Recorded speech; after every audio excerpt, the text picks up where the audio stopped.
अंधेरा है ना अंदर, पर तू चिंता मत कर, मैं हूँ थारे साथ। बाहर की जिंदगी थारा इंतजार कर रही है। बाहर बहुत उजाला ही उजाला है। सच्ची?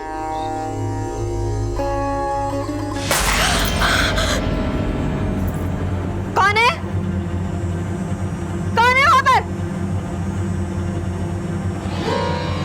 कौन है?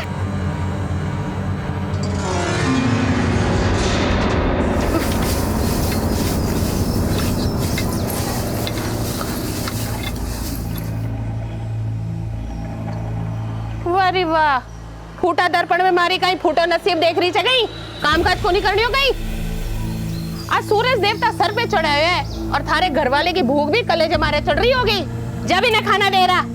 और जन्मे की ममता में जीते जागतों को फर्ज मत भूल। गृहस्थी की बेड़ियों में पांव तक कितना भी भारी हो, चलनो पड़े है वो, पर ना इन्हें तो उड़ान भरनी है। वंश परंपरा तो जाए भाड़ में।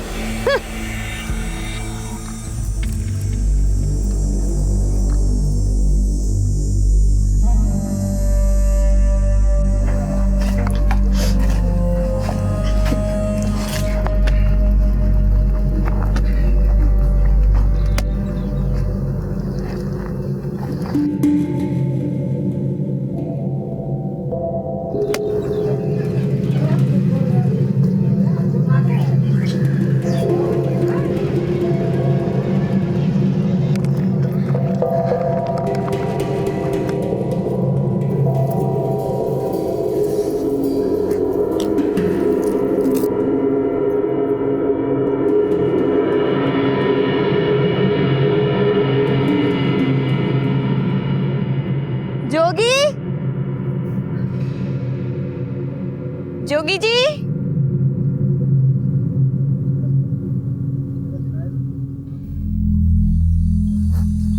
जोगी,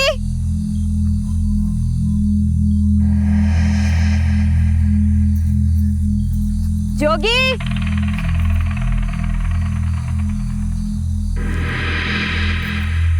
जोगी,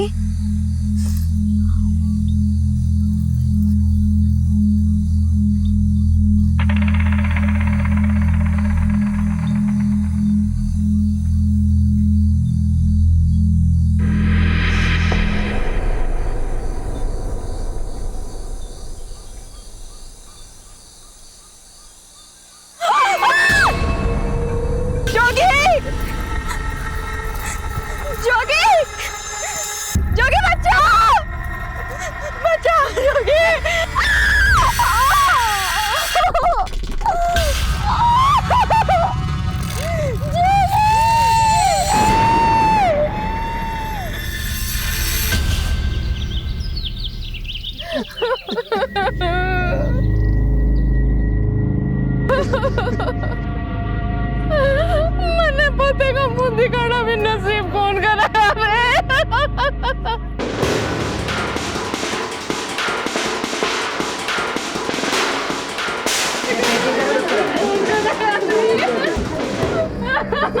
हटिए हटिए पीछे हटिए, चलिए हटिए पीछे, पीछे हो जाओ, पीछे होइए आप।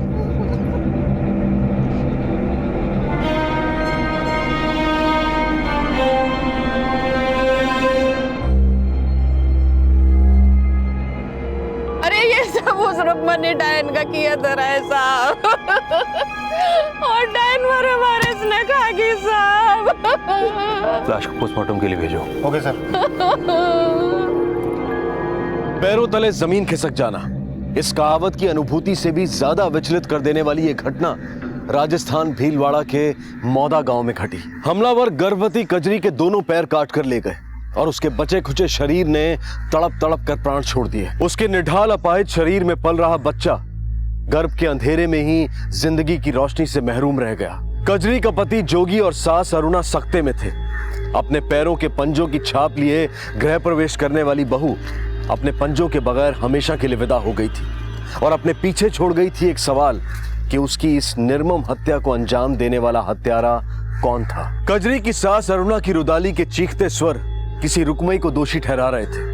आखिर कौन थी ये रुकमई और क्या वाकई में उसने कजरी की हत्या की थी? अपराध की यह बेहद संगीन घटना थी, जिसके रहस्यमय कारणों की गुत्थी सुलझाने में पुलिस बड़ी मुस्तैदी से जुट गई।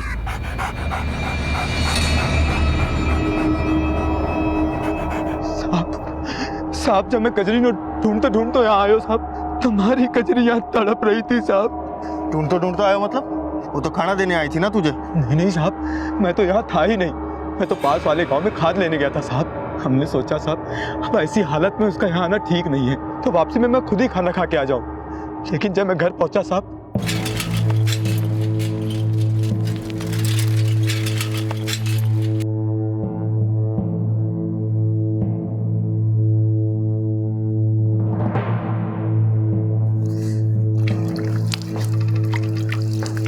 कजरी, कजरी, अरे जोगी तू क्या हो? कजरी तो थारे वास्ते खेत में खाना लेर गई छे और बिन्ने तो बड़ी देर होगी बेटा, हाल तक आई भी कोनी। पर तू अन्नी ने कहीं कर रहे हो? मैं तो बाजार गयो तो सोचो वापसी में खाना खाते हुए चलो। लेकिन माँ, तू तो इतनी समझदार है ना, इस हालत में तूने उसे खेत में भेज दिया। तो कहीं सर पे बिठाए रखूं कहीं? माँ तू भी ना। कजरी, कजरी, कजरी, कजरी, कजरी, जोगी, कजरी, कजरी, ये क्या हुआ कजरी? कजरी, हमारी घरवाली ने साहब यहाँ तड़प तड़प के दम तोड़ दिया साहब। मेरा परिवार, मेरा बच्चा सब खत्म हो गया साहब, सब खत्म हो गया।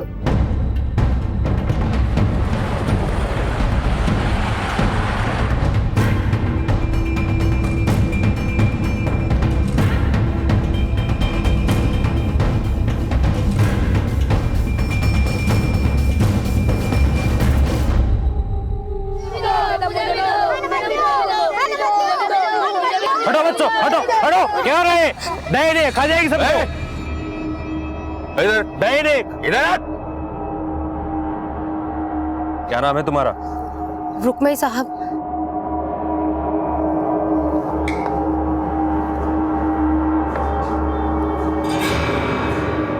P low.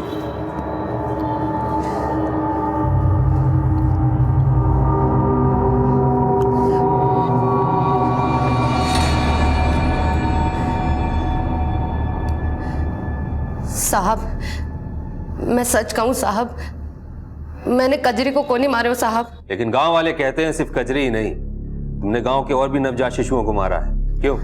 हत्यारे तो वो खुद है साहब, पाखंडी है, कमीने। ए छोरी, जबान संभाल के। साहब है, जो बोलना है साफ साफ बोल। साहब, ये लोग औरत जात के दुश्मन है साहब। इनकी औरत की कोख में अगर छोरी हो ना साहब, तो ये उसको जिंदा नहीं रहने देते साहब। उसका गर्भपात कराकर उसका इल्जाम मारे सर मरते हैं साहब। साहब, कजरी साल भर पहले भी पेट से थी साहब। जब उसकी सास और घर वालों ने पता कराया कि उसके गर्भ में छोरी है, तो उसका भी गर्भपात करा दिया साहब। दफना दिया उस अजन्मी जान को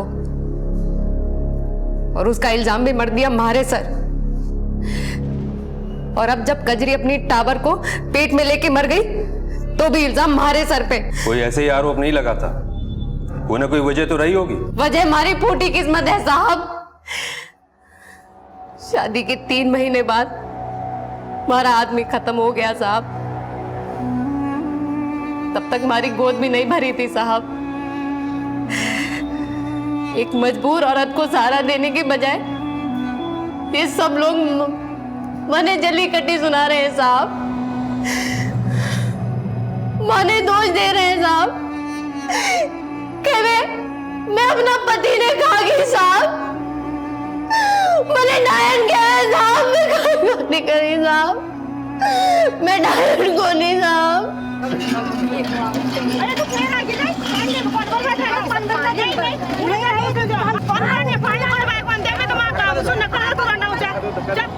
पहले ये लोग मुझे अभागन बोलते, मेरे साय से भी दूर भागते, जैसे जैसे मैं कोई छुआछूत की मरीज हूँ।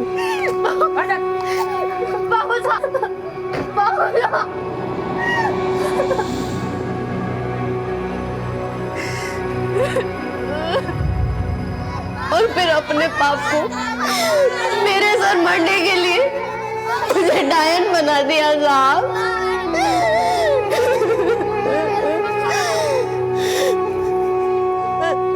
जिस औरत की गोद सूनी रह गई हो साहब, वो तो बच्चों से प्यार करेगी ना साहब। ये लोग अपने बच्चों को मेरे पास नहीं आने देते साहब। कहते हैं मैं डायन हूँ, मैं हत्यारन हूँ, लेकिन धरती माता की सौगंध साहब, मैंने किसी को नहीं मारा साहब। कजरी को मैंने नहीं मारा, मैं नहीं हूँ डायन साहब, मैंने किसी के बच्चे को नहीं मारा साहब। रोइए नहीं, अब आप जा सकती हैं।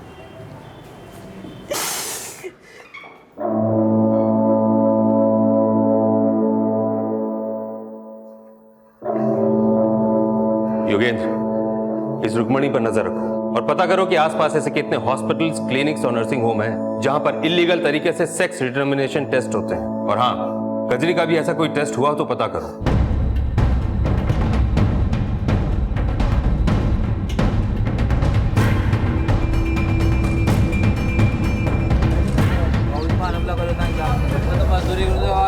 अच्छा, राम राम भाया। राम राम सर, राम राम। और कैसे हो? बस ठीक है सर। अरे चाय दियो। सुल्तानपुर से आए हो सो, बिजली पेट से है। अच्छा अच्छा।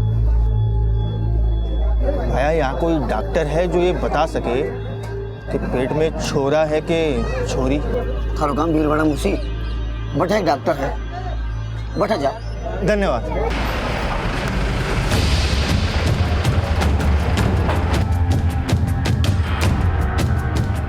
डॉक्टर, ओ भाई चलो, हमें आपकी क्लिनिक की तलाशी लेनी है। लेकिन क्यों?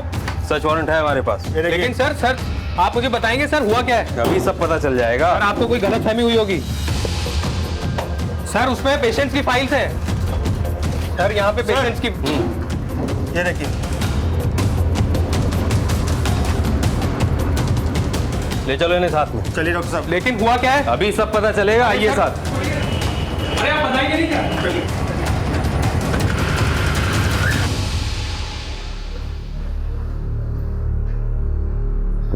साहब, आप बेवजह मुझे परेशान कर रहे हैं। कजरी की हत्या का मुझसे और मेरे क्लिनिक से कुछ लेना देना नहीं है। देख, ज्यादा होशियार मत बन, जितना पूछा है साहब ने उतना जवाब दे। इसके खिलाफ चार्जशीट तैयार करो। ये अपनी क्लिनिक में गैर कानूनी तरीके से सेक्स डिटर्मिनेशन टेस्ट करता है। बोलेगा या करूं तेरे खिलाफ केस फाइल? साहब बताता हूँ, वो पिछले साल कजरी का अबॉर्शन मैंने ही किया था और फिर 2 महीने पहले उसका पति और उसकी सास दोनों मेरे क्लिनिक आए थे उसका अबॉर्शन फिर से करवाने हैं।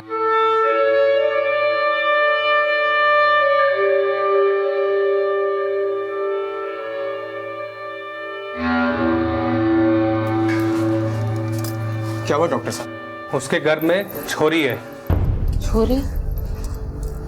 डॉक्टर साहब, मने ये छोरी नहीं चाहिए, आप बच्चा गिरा दो। नहीं, पिछली बार भी मैं आप लोगों को ये बात करने से रोक नहीं पाई थी, अरे इस बार नहीं। क्या बोल रही है तू? बोल क्या रही है तू? माँ की बात काटेगी? डॉक्टर साहब, मुझे ये बच्चा नहीं चाहिए। मैं अपनी बेटी को जन्म जरूर दूंगी, नहीं करवाना मुझे गर्भपात। देख कजरी, मेरी बात सुन। कजरी? मेरी बात सुन। अच्छा किया तुमने जो सच बता दिया, लेकिन जो क्राइम तुमने किया है उसकी सजा तुम्हें जरूर मिलेगी। सर, गाँव वालों से पूछताछ में एक बात सामने आई है कि कजरी की हत्या से पहले उसका पति अक्सर उसे पीटा करता था और उसकी सास भी उसे पसंद नहीं करती थी।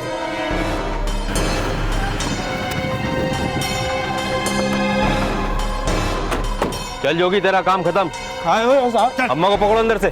कहाँ हो साहब? अरे मैडम, हुआ क्या मैडम? चलो चलो बैठो।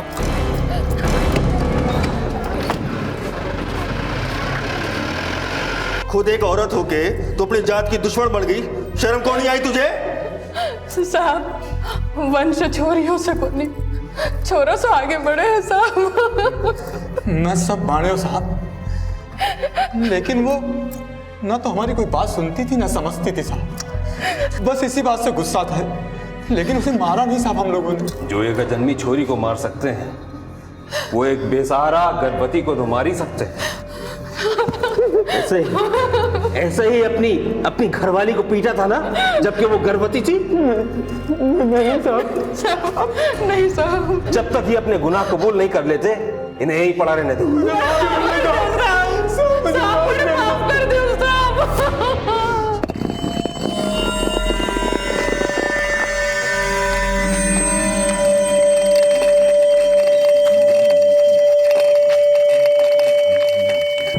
बस बेटा बस, इधर ही उतार।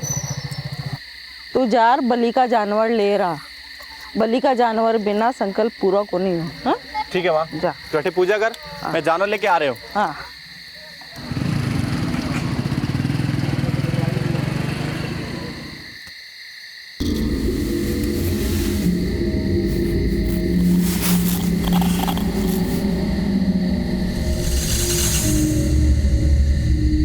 बड़ी जल्दी आ गया बेटा।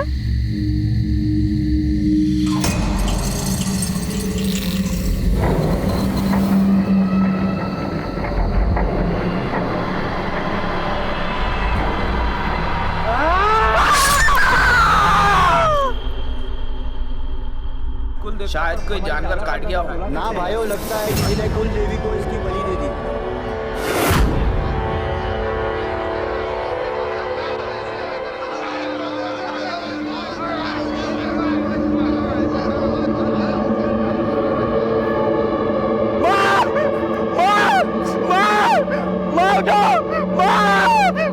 क्या हो गया? अपने कुल देवता को प्रसन्न करने के अंधविश्वास में जानवर की बलि चढ़ाने आई बूढ़ी अम्मा को खुद किसी ने मौत की बलि चढ़ा दिया। देवस्थान कहा जाने वाला ये वीराना एक भयानक मंजर का प्रतीक बनकर रह गया। खून के धब्बे, कटी फटी लाश और चील कौओं की ललचाई चीखें गांव वालों के अंदर कपकपी पैदा कर रही थी। लेकिन वहां कुछ ऐसे नासमझ भी थे जो इस हत्या को अपने खोखले अंदाजे लगाकर नरबली जैसी भ्रांतियां फैला रहे थे। पुलिस जब घटनास्थल पर पहुंची तो उन्हें बूढ़ी अम्मा और कजरी की हत्याओं में समानताएं दिखाई दी। हत्यारे दोनों ही पीड़ितों की टांगे काट कर ले गए थे। क्या पुलिस को यहाँ कोई ऐसा सुराग मिलेगा जो उन्हें अपराधियों तक ले जाए? लाश को पोस्टमार्टम के लिए भेजो।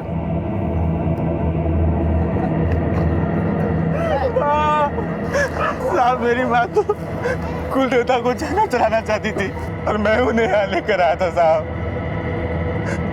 उन्हें हाथ छोड़कर मैं जानवर लेने चला गया साहब, और जब मैं वहां से आया तो तुम्हें किसी पे शक है? मुझे कुछ समझ में नहीं आ रहा साहब।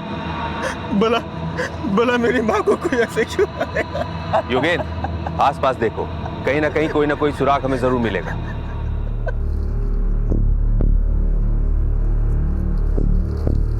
योगेंद्र, ये टायर के निशान देख रहे हो? हाँ सर। लगता है हमलावर जंगल के रास्ते से आए थे। ये बाइक की टायर का निशान तुम्हारा है? नहीं साहब, मैं तो कच्चे रास्ते से आया था। इसकी फोटो खींचो। सर बुढ़ी अम्मा की पोस्टमार्टम रिपोर्ट आ गई है। सर मौत का कारण है एक्सेसिव ब्लीडिंग, ज्यादा खून बहने की वजह से मौत। गजरे की मौत भी इसी वजह से हुई थी और दोनों ही विक्टिम्स के पांव काटे गए थे। सर आपका मतलब है दोनों का हत्यारा एक ही है? शायद। लेकिन सर हत्यारे को औरतों के पांव काट के मिलेगा क्या? यही तो पता लगाना है कि उंगली मार डाकू के बाद ऐसा कौन सा आदमखोर पैदा हो गया है जिसे औरतों की उंगलियों में नहीं बल्कि पंजों में दिलचस्पी है। सर, गिन्ना गांव में औरतों के पंजे काटने वाली एक रिपोर्ट सामने आई है। सर मुझे लगता है ये कोई बहुत बड़ा गिरोह है और अगर ये जल्दी नहीं पकड़ा गया तो काफी लोग इसका शिकार बन सकते हैं। ठीक है, चलो गिरना गांव चलते हैं। योगेंद्र, फिलहाल इन्हें छोड़ दो। इनसे कहना ये गांव से बाहर नहीं जाए और डेली थाने में आके हाजिरी लगा दे।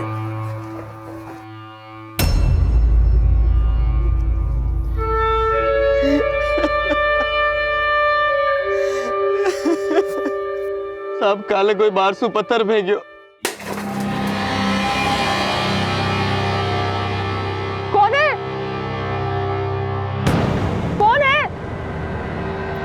कौन था वो? मालूम को नहीं साहब, हमारी घरवाली बोली कोई दिखाई को नहीं दियो। जब तुम्हारी घरवाली के साथ ये हादसा हुआ तो उसके साथ कोई था? मर बेटो साहब। बेटा, क्या तुम हमें बता सकते हो ये सब तुम्हारी माँ के साथ कैसे हुआ?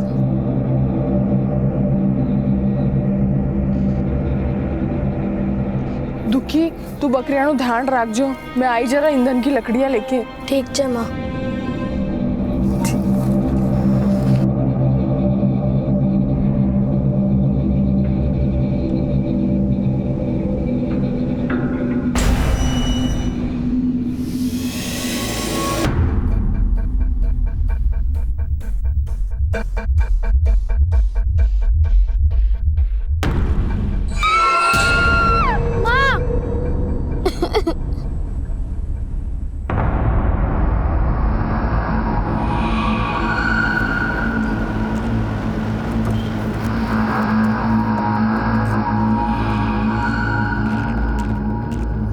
किधर है बेटा? सर वो रही जगह।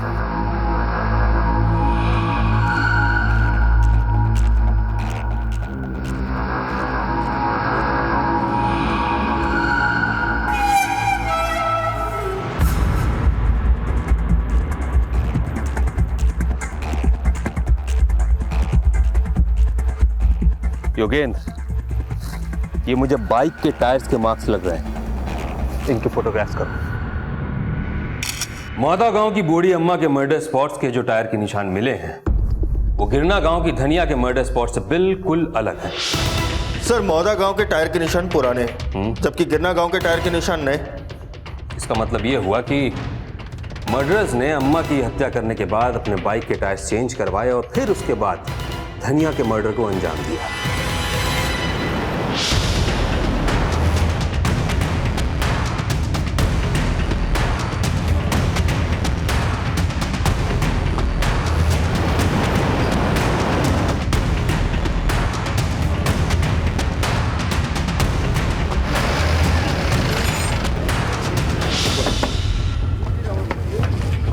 सुनो, क्या तुम्हारे पास दो लड़के आए थे बाइक के टायर ट्यूब्स चेंज करवाने? हाँ साहब, परसों दो लड़के अपनी पंचर मोटरसाइकिल लेकर आए थे। टायर की हालत बहुत खराब थी साहब, जैसे जबरदस्ती 5-6 किलोमीटर पंचर टायर को रगड़ते लाए हूँ। किस तरफ से आए थे? साहब इतना तो ध्यान नहीं दिया, पर हाँ साहब, टायर में मोटे मोटे कांटे गड़े हुए थे, शायद बंजड़ बिहड़ की ओर से आए थे साहब। हमारे स्केच आर्टिस्ट को उनका हुलिया बता सकते हो? हाँ साहब, उनका चेहरा तो मुझे अच्छे से याद है।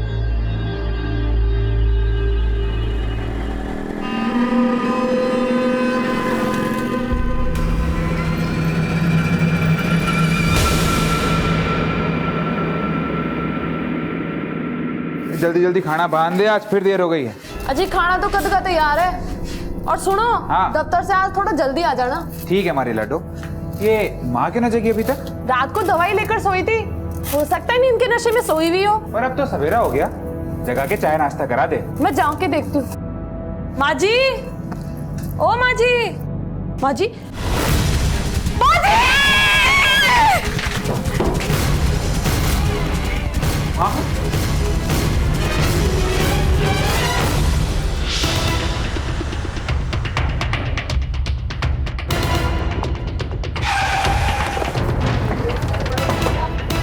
हटो पीछे, पीछे हटो।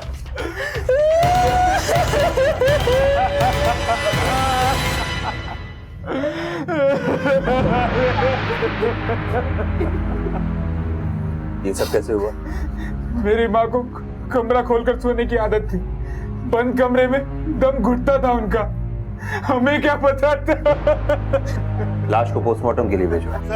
चलो बाहर चलो। चलो चलिए चलिए बाहर चलिए। ये बहुत ही खूंखार अपराधी है। देखो, इसको तुमने पहले कहीं देखा हो तो बताओ। तुमने इस आदमी को कहीं देखा है? इन लड़कों ने कई औरतों के कत्ल किए हैं, ध्यान से देखो। देखो बेटा, तुमने कहीं देखा? इधर आओ, आपने इसको देखा है? हाँ साहब, इनके पास एक मोटरसाइकिल थी साहब। मैं पक्के रास्ते से गांव की तरफ आ रहा था तो दोनों बड़ी तेजी से मोटरसाइकिल पर बैठे और सुल्तानपुर की तरफ निकल गए। सुल्तानपुर? योगेंद्र, सुल्तानपुर जाने वाली सारी गाड़ियों की चेकिंग होनी चाहिए, हर तरफ नाकाबंदी कर दो, ये दोनों बच के जाने नहीं चाहिए। चलो। अरे बहुत दिनों से बोल रही थी ना कि दाल बाटी नहीं खिलाते हैं, आज तुम्हें दाल बाटी खिलाता हूँ। बैठ। छोटो, अरे ऑर्डर ले जाओ। सुनिए जी। हाँ बोल। जी वो जरा जाना है। वहाँ क्या? जी वहाँ। और नहीं तो कहाँ?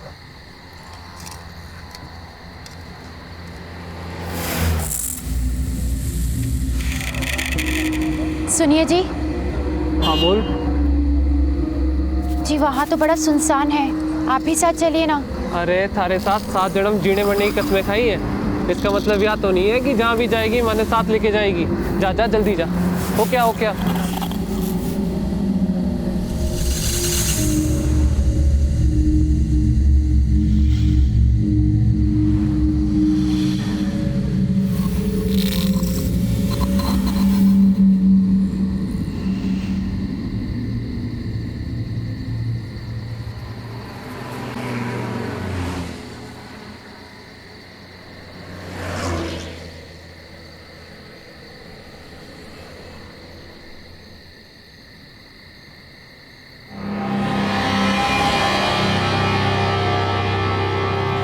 अरे छोटो, अरे कहाँ मर गया हो? जल्दी आ।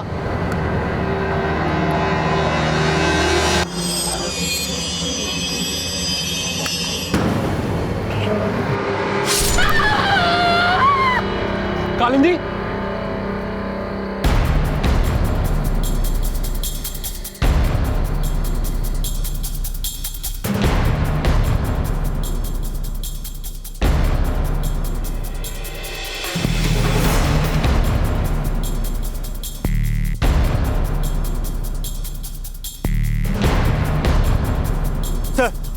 कोई खबर? नहीं सर, पर नाकाबंदी जारी है। और सर रात को जिस हाईवे वाले ढाबे पर औरत के पैर काटे गए थे उसकी पोस्टमार्टम रिपोर्ट आ गई है। Same reason, excessive bleeding. Hello, क्या?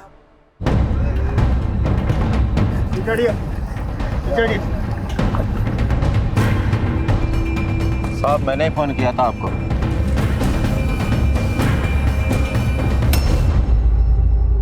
जिसने भी ये किया है इंसान नहीं हैवान है, कमीन के बीच। योगेन सर, सारे पैर को लैब टेस्ट के लिए भिजवाओ। सर कटे पैरों का डीएनए टेस्ट हो गया है। कजरी, धनिया, गुड्डिया मोया समेत जितने भी विक्टिम्स हैं सभी के डीएनए टेस्ट मैच हो गए और वो कटे पैरों के हिस्से उन्हीं के थे सर। Any other information? एक बात और सामने आई है, जितने भी विक्टिम्स के पैर कटे थे उनके पैरों में चांदी के कड़े थे और बुड्ढी अम्मा के पैरों में तो आधा किलो के कड़े थे सर। इसका मतलब ये हुआ कि उन हमलावरों ने उन औरतों के पांव को सिर्फ इसलिए काटा क्योंकि उन्होंने उसमें चांदी के कड़े पहने हुए थे। योगेन, कम विथ मी। ये रहा भिलवाड़ा, राइट? मौदा, बर्दी, गिरना, जसदा और सुल्तानपुर, इन्हीं इलाकों के बीच में सारी वारदात हो रही है, isn't it? हमने यहां हर जगह नाकाबंदी कर रखी है, लेकिन फिर भी वो हमलावर हमारी गिरफ्त में नहीं आ पाए हैं। ये यहीं रह के ऑपरेट कर रहे हैं। योगेंद्र, वो चांदी बेचते हैं। समझ गया सर। इन इलाकों में जितनी भी गहनों की दुकानें हैं सब जगह तहकीकात करते हैं। औरतों के पैर काटकर उन्हें जान से मार देने की एक के बाद एक घटती वारदातों ने पुलिस की जांच के सारे समीकरण बदल दिए। कजरी की हत्या के बाद गैर कानूनी लिंग परीक्षण और भ्रूण हत्या से जुड़े संगीन आपराधिक मामले सामने तो आए, लेकिन इन सभी हत्याओं का जो असली कारण सामने आया उसने सबके रोंगटे खड़े कर दिए। औरतों के पैरों के चांदी के कड़े चुराने के लिए यह गिरोह औरतों के पैर काट कर ले जाता था। औरतों के पैरों में चांदी के कड़े, राजस्थान का यह परंपरागत श्रृंगार का सामान इंसानी हाड़ मांस से ज्यादा कीमती हो गया। कजरी, बूढ़ी अम्मा और धनिया समेत न जाने कितनी मासूम औरतें चांदी पहनने की कीमत अपनी जान देकर चुका गई। इन निर्मम हत्याओं के सिलसिले को रोक पाना पुलिस के बस के बाहर होता जा रहा था, लेकिन फिर भी उन्होंने इस गिरोह तक पहुंचने में कोई कमी नहीं छोड़ी। पर क्या उनकी ये कोशिशें इस गिरोह का पर्दाफाश कर पाएंगी?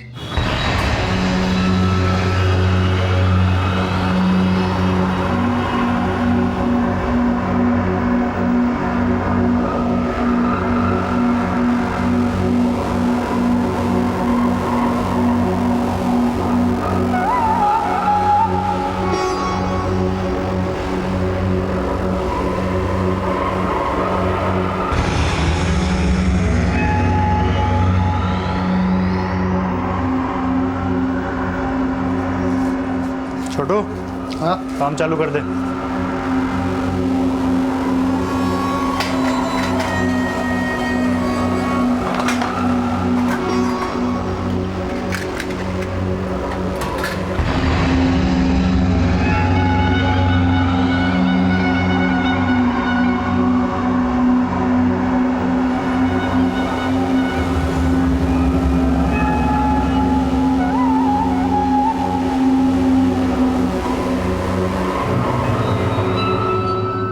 वो पूरा इलाका छान मारो। समझ में आया तुम्हें? मुझे कोई एक्सक्यूज नहीं सुनना। सर, हमने हर छोटी बड़ी दुकान में तहकीकात की, मगर वैसा चांदी वाला सुराग हाथ नहीं लगा। इस गांव में जरूर कुछ ऐसे कारीगर भी होंगे जो अपने घरों से ही रहकर काम करते होंगे। सर, अपनी मुस्तैदी बढ़ाओ, इन सांपों के बिलों को पता करो। Okay sir. माल तैयार हो गया? हाँ सर। लो।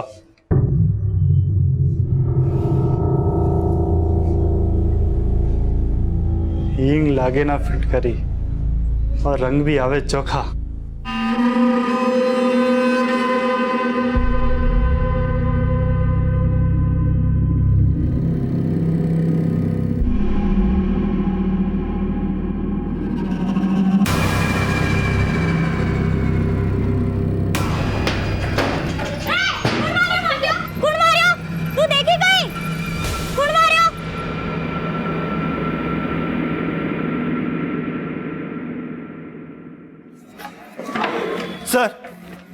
सर, आपका अंदाजा सही निकला।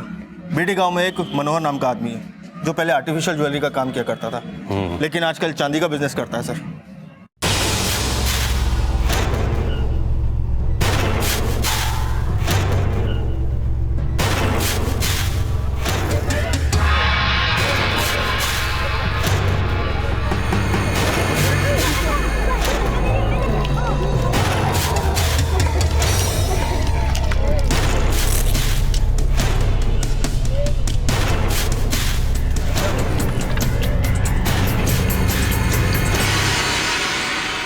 रोटी पानी बनाती रहोगी कि खाने को भी दोगी? अरे थारे वास्ते ही रोटी बना रही हूँ, आजा बैठ जा। ए कोयले खान की हीरा, अरे कट्ठे चांदी करा रही से आज? रजदी गांव के घर में निशान बना के आई हूँ, जाके लूट आई है चांदी। घर पूरा वीरान है और दिन में घर की औरत कुआं पर पानी भरने जाती है। भैया, अब थे इतनी चांदी ले रहा हो तो मैं अपने बनावट के पैसे छोड़ देता हूँ। बोलो, अब तो खुश? अब जो चांदी का भाव है तोल के उतने पैसे दे देना। भाया, मन में विश्वास ना होवे, चांदी तो काली पड़ जाती है, ये तो चमक रही है। तो आदमी भोला है पर मैं बेईमान कौन? तेरे को तसल्ली करनी है तो चल अंदर।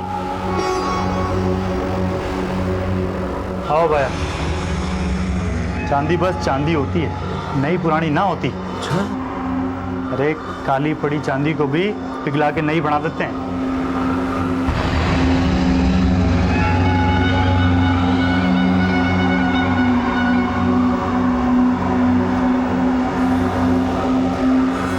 क्यों भाया, अब हुई तसल्ली? तसल्ली तो हमें तब होगी जब तुम ये बताओगे कि ये चांदी तुम्हें देता कौन है।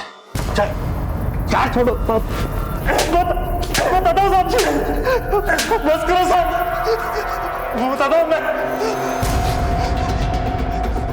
साहब दो बंजारन है साहब, पता नहीं कहाँ से चांदी के भारी भारी कड़े लेके आती है साहब। सच कह रहा हूँ साहब, इससे ज्यादा मैं कुछ नहीं जानता साहब। मैं तो बस उससे चांदी खरीद लेता हूँ साहब, कम दाम पे। कहाँ रहती है वो? बंजारन है साहब, उनका क्या ठिकाना, पर हाँ, जब भी उनके कोई माल हाथ लगता है तो वो पीसीओ से फोन करके बुला लेती है साहब। योगेंद्र, आसपास जितने भी बंजारों के ठिकाने हैं वहां जाके पता करो, ये सच बोल रहा है कि झूठ? सर,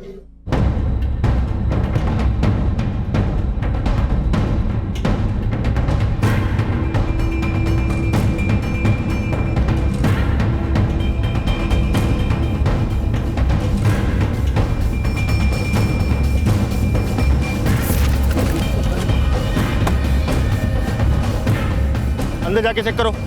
जाओ, तुम ही जाओ।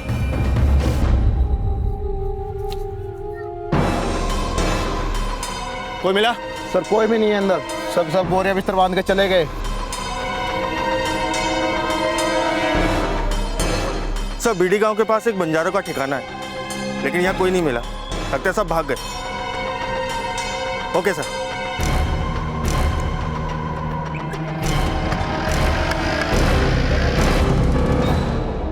योगेंद्र सर। इधर आओ। ये देख रहे हो रेड मार्क्स? हाँ सर, लेकिन आप कहना क्या चाहते हैं सर? वो मनोहर जिन बंजारों की बात कर रहा था, उनके हुलिया के स्केच बन गए? हाँ सर, मैं लेके आता हूँ। जल्दी करो।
उतारो सालों नीचे, उतरो। माफ कर दो साहब, माफ कर दो साहब। भागे मार के जीने वाला लोग है साहब। गरीबी ने हमारी बुद्धि फेर दी साहब। कितनों को मारा है? कितनों को मारा कि कितने भी भूल गए? नहीं साहब, मैं लोग खाली चांदी ने कड़ा के लिए ये सब लोग करा साहब। चांदी के लिए लोगों की जानें ले ली? चंडालो, किसको बेचते हो ये चांदी? हम तो हमारी कबीले की औरतों को चांदी दे देते थे साहब, माफ कर दो। क्या नाम? क्या? हीरा साहब और मिश्री साहब।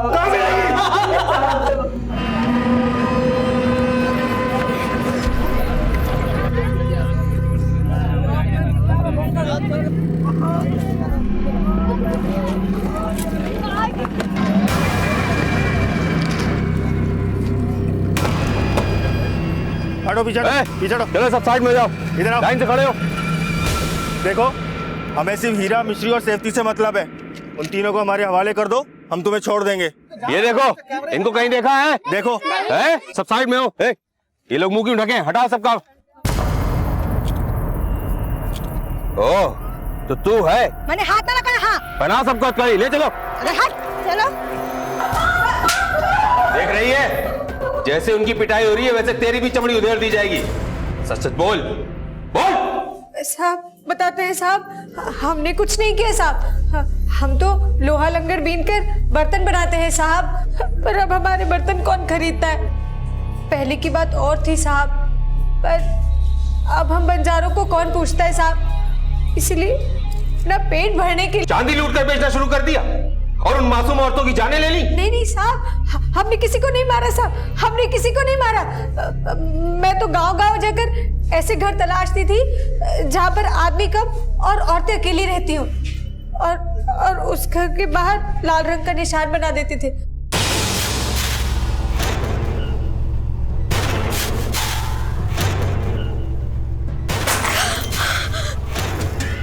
कौन है?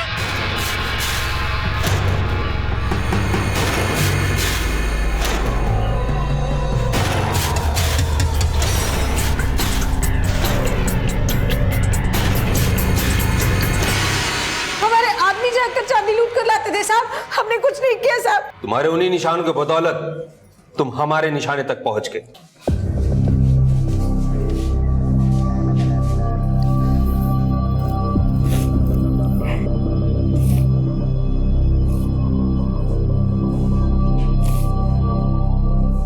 एक जगह से दूसरी जगह पलायन करने वाले बंजारों के रेले में मौत के कुछ ऐसे सौदागर थे जिन्होंने कुछ स्थानीय आवासियों को जिंदगी के अंतिम पलायन की ओर भेज दिया, जहां से वो कभी लौटकर नहीं आ सकते। सभी अपराधियों को उनके अपराध के अनुसार सजा सुनाई गई, जो कुछ भटके हुओं को समय रहते सुधर जाने की सीख देती है, और आम इंसान को भी, कि वो इन अपराधियों का निशाना बनने से पहले ही सतर्क हो जाए। अब मैं अनूप सोनी आपसे विदा लेता हूं।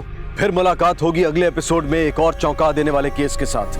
तब तक अपना और अपने परिवार का ख्याल रखें और देखते रहें क्राइम पेट्रोल डायल 100। सबक एक को, सीख हम सबको। जय हिंद।